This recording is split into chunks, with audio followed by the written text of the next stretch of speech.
Hi, ladies and gentlemen. Thank you for joining me again. This is our midweek update on the action in gold and silver. My name is Christopher Aaron, and we have some important pending trend changes this week. So we're going to be looking at that in the gold market. And this week also, we're going to focus on looking at the action in the precious metals as priced in the euro.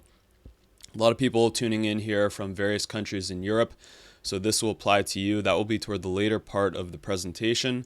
We're also going to look a little bit at the mining sector because we're getting some important indicators from that sector as well. The other thing I just wanted to mention for anyone who's new, just understand where I'm coming from. I'm trying to present a moderate voice in the sector. There are a lot of people you may have seen providing analysis of one of two extremes. One which might be precious metals, gold are going to skyrocket in 2016. And the other extreme might be that forget about it. The price of gold is going back to $300 an ounce. The price of silver is going back to $5 an ounce. I have some analysis that I believe indicates that there's a bottom pending in both precious metals. And that voice is a little bit more moderate than what you might hear from some of the other people. So I might not get the immediate headlines, but I believe that you'll stick with me once you get to know the system that I'm using here, because I believe there's some real value to it. So welcome again. Let's get right into the action. And we are starting this week a little differently. We are going to look at the price of gold here. And we are looking at the last 3 days of action. And we can see some nice strength here in the gold market, closing above that low that was hit several months ago in the summer, which was 1075. So breaking back above that low here on the 6th.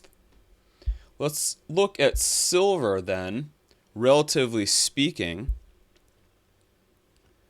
Not as strong today and over the last few days in silver.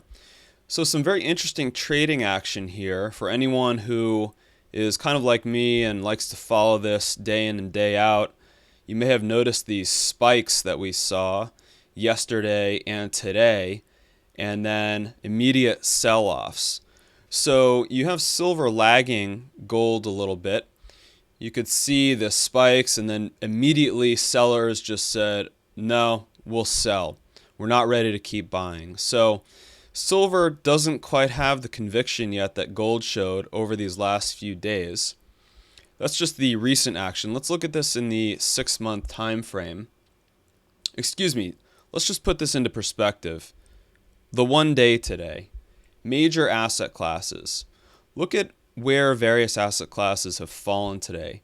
You have gold, US bonds, and silver all closing in the positive slightly today, while the US dollar and then more notably stocks and commodities finishing seriously negative.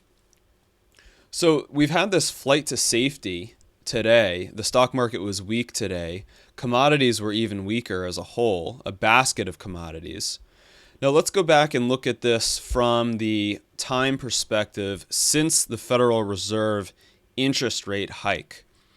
Now I made the case in an article about a month ago that rising interest rates tend to correspond with rising precious metals prices over a long-term horizon. There was a myth out there that when the Fed raises rates, it's going to hurt gold and silver. So I wrote that article, and now we're looking at this since the Fed rate hike, since the 16th of December. And again, this very interesting trend here playing out.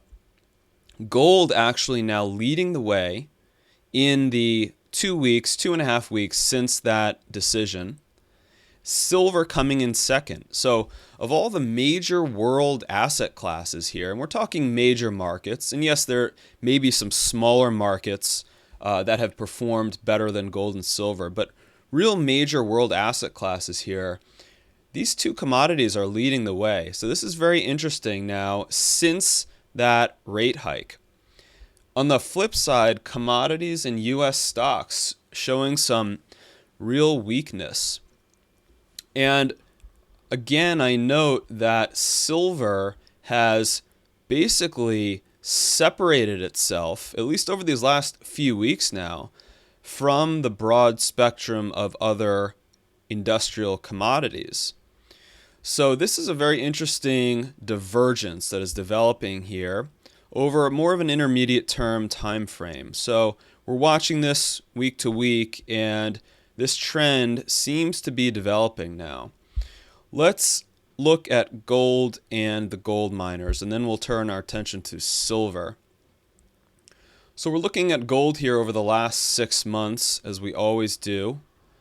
And I've been noting this grinding new low that had been forming basically since November.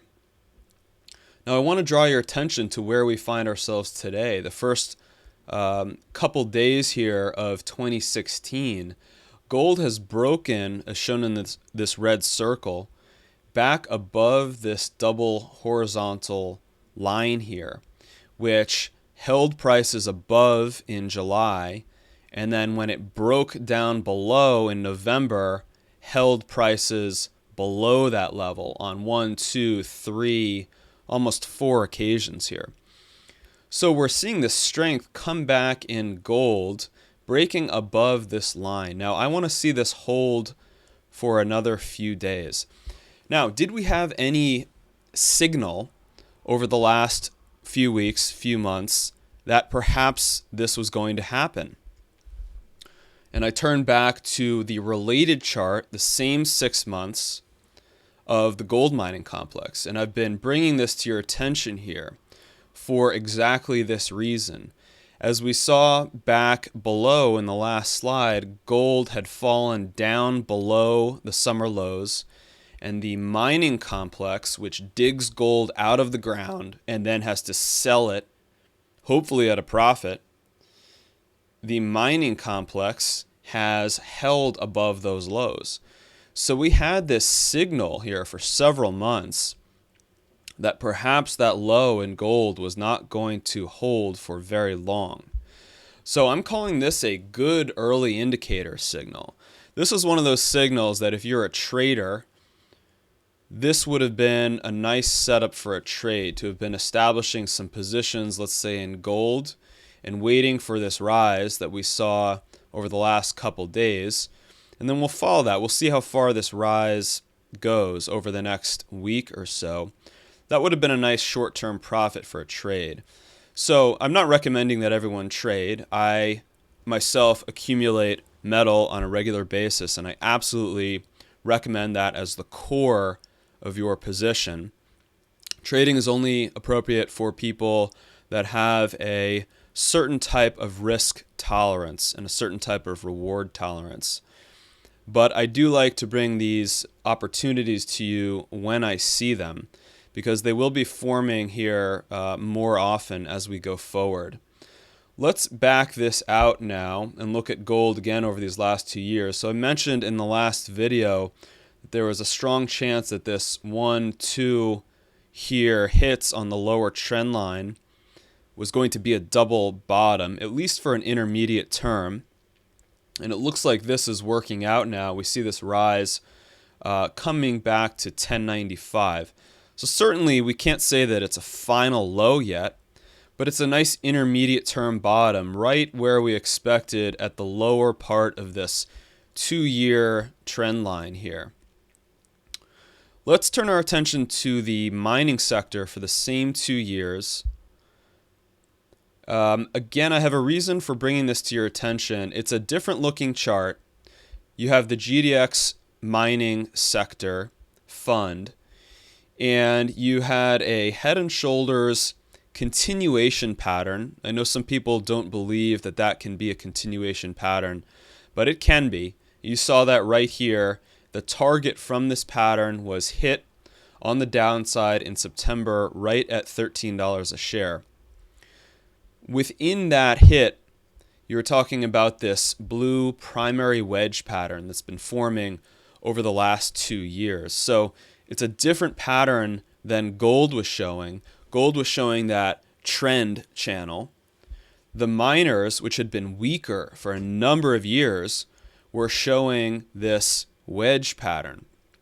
So what do I expect from the mining complex going forward? This is a similar pattern as we're seeing in silver. It is winding down in this pattern, and as you can see, there's the chance there could be another move down here.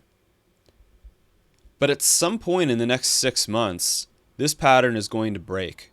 And when this pattern forms at the end of a long decline, like we've seen in the mining sector, this pattern almost always resolves itself to the upside. And this would be a very strong indication that the low has been in for the sector, which is a strong signal for the metal itself. So if this doesn't break here in the next few weeks or over the course of this month, I will be looking for that to come at a slightly lower level, maybe another 10-15% lower, and then we'll see that break a little later on in the spring. So the reason I bring this to your attention again, something that I focus on for my own trading, and I've been advising people on this over the course of the last number of years, some clients, is making some select investments in the mining sector. And again, this is not something that I recommend for everyone, but there are people coming to this channel, and I'm very thankful for that, but there are people coming to this channel from all sorts of different backgrounds. There's people who are long-term metal stackers, which I am. There are people who are just looking to do some short-term trading, which I will do occasionally. There are people looking to make long-term investments in the mining sector, which I will also do from time to time. So I bring this side of things to your attention because I really try to give a balanced picture of what's happening across the sector. So on that note, a bit of shameless self-promotion, let's say. I have written an article, and this is available for free. This just outlines how I go about picking mining companies for my own portfolio and for people that I advise. And if you want to read that article, I'll have a link to it. I also will give a few of my number one selections right now across the mining sector, so you can see how I will put this methodology into place.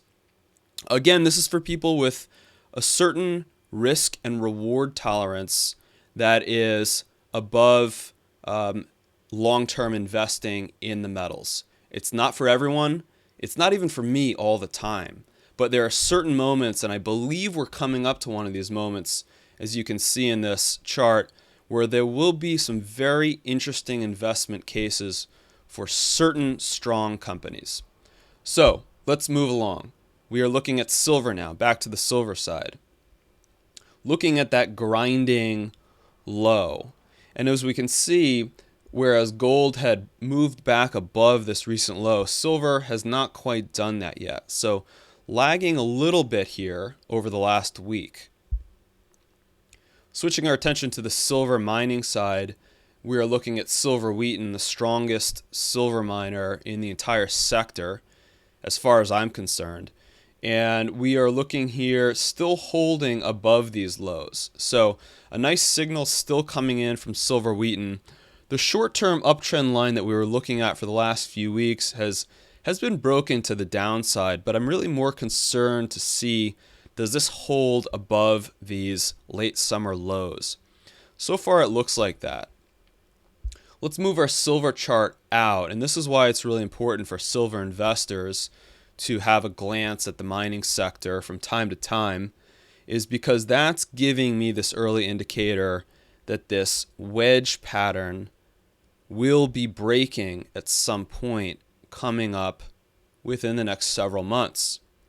Now, typically these patterns, they don't wait until the very end of the pattern to break. Typically they'll break somewhere around 2/3 or 3/4 of the way through the pattern. So we are coming up to that. This could happen in the next few months, perhaps this summer at the latest is what I would expect. And again, I do not expect silver prices to immediately skyrocket. I'm not that extreme in my views, but I do believe that this is going to be a very significant long-term bottom that is put into place, after which we will begin to see a slow rise for perhaps a year or two, followed by a more accelerated rise at the later part of this decade. So we are moving on to the action in the euro. And the euro has been the multi-currency sum currency that replaced all the independent European currencies from the 80s and 90s, or at least the majority of them. And what we're going to do is start looking at the euro compared to the US dollar, and then we'll get on to the euro as related to gold and silver. So just taking a broad stroke look at the euro versus the dollar, we're closing today right around this 107 level. So in other words, 1 euro buys you $1.07 US cents. So the euro is still a little bit stronger than the dollar, but you can see the significant decline we have had since the high in 2008 when it reached a level of 160. Of course, this followed what we had basically an uptrend here from the early part of the 2000s, which was then broken during the crash of 2008, similar to the British pound, like we looked at last week. And it's then entered this back and forth channel that we currently find ourselves at the lower part of this channel right here. So what can we say about the euro? Well, it's come significantly back far down. Certainly parity with the US dollar is looking fairly likely at some point this year. In other words, 1-to-1.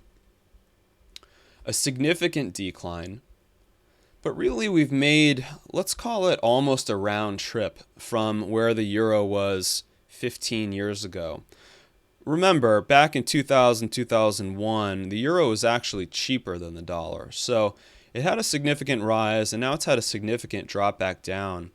This is what I mean when you're looking at currencies and you're thinking about, okay, which are the stronger of the currencies? So yes, currencies can rise and currencies can fall. But think about what's happened to the price of gold during this time. Basically, the euro is getting close to making a round trip to where it was, but the price of gold is still significantly higher than where it was, as we can see by looking at this next chart, right? So it's not just a US dollar phenomenon, the price of gold rising. Gold has been rising in every world currency over the last 10 to 15 years, just at different rates at different times in different currencies. So looking at this chart of the euro gold price, we find ourselves right now just below 1,000 euros for the price of gold. And you can see the critical position that this market finds itself in right along this uptrend line that has been in play since 2005, this magenta colored uptrend line, and right below this more short-term blue downtrend line from the high. The high in euros was hit right around 1,400. Now, from 1,400 down to 1,000, so we are talking about a 35% decline, still in a bull market. Now, let's zoom in here because this is really important to look at this close-up action. So we can see again, same trend line zoomed into the 5-year time frame. And this again is this triangular consolidation pattern that is forming here. This is going to be a very significant battle to watch between the price of gold in euros over the course of the next 6 months. One of these trend lines will break. It will either be this really long-term trend line supporting the price of gold, or it will be this shorter-term trend line that has been holding the price of gold down. And when one of these lines breaks, it means the other trend line is going to hold. My suspicion at this point is that the long-term trend line is going to hold, and we're going to continue grinding up this way during the later part of 2016. I could be wrong. The market has not indicated yet which direction it's going to move in. But we do have these other signals that I'm looking at, for example, the mining complex, bottom signal, potential bottom signal, and as well as looking at gold and other currencies for perhaps clues. So we're going to be watching this really closely. I'll probably bring the euro price of gold up once a month so we can tune in and get a better sense of how the overall market's going to be moving. Let's turn our attention to the euro silver price. A similar situation as the US dollar silver price, some peculiar differences though. So again, we have a long-term uptrend line that we are currently testing right now. Now this line takes some liberties. As you can see, the price of silver breached this line during the crash of 2008 by a nominal percentage here a few weeks in a row before recovering. This happens sometimes during crashes. So the art of evaluating trends, sometimes we have to look at the price and really get the message from the market and say, yeah, during a crash the price broke down, but look at how it recovered immediately after that. So I'm still calling this line valid here as an uptrend line. And we see that we're again meeting with this downtrend here from the high in early 2011, nearly a 5-year downtrend. Now, I'm not so thrilled about this downtrend line. I'll show you why in the next slide as we zoom in. This is to give us a rough sense of the downtrend that's been forming here in silver. But if we zoom in, we're going to see this line, if you're really strict with it, and I do like to be strict with my lines when I zoom in to closer time frames.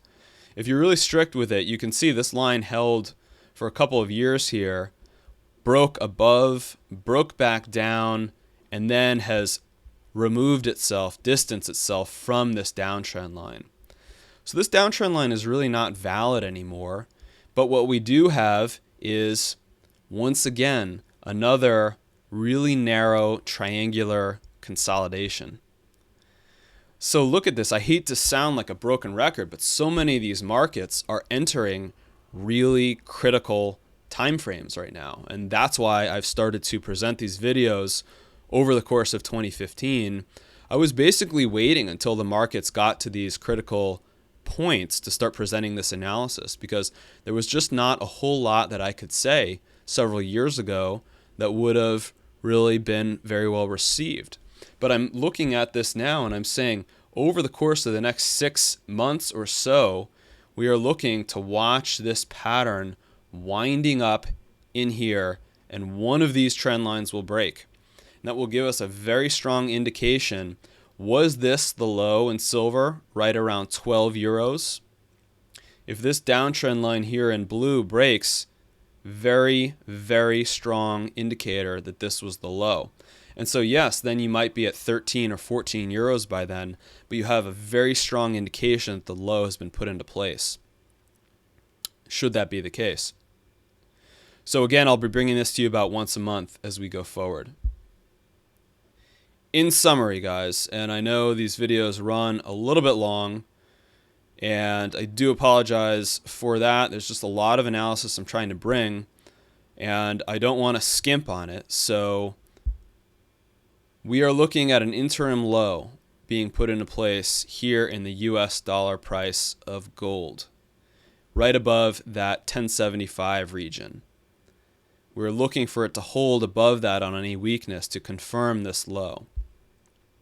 We do have the early indicator signals coming from the mining complex. Now, silver often lags gold, as you've been seeing over the last few days, especially coming out of a trend change, a potential trend change. So we're seeing this. Remember, sometimes it can lag for a few days, a few weeks. It can even lag for sometimes a year or 18 months. But when it plays catch up, it does so with a vengeance. We saw that in 2010 2011. Almost a year lag from gold's move, but we know the extent of the move that silver had when it finally caught up. One final point to keep in mind, and I'm not predicting this, but if there should be a stock market crash, silver is typically not spared during a stock market crash. So if we were to see something like that unfold, don't be shocked if silver takes a brief dip with the stock market. I actually think the stock market is just going to continue to sort of grind its way lower, which would allow the silver price to stabilize. But this is just so everyone is sort of prepared for both scenarios. I do like to be as objective as I possibly can. Thank you once again for joining me. The next update will be this weekend. I hope you all have a nice rest of the week. I will see you Saturday or Sunday.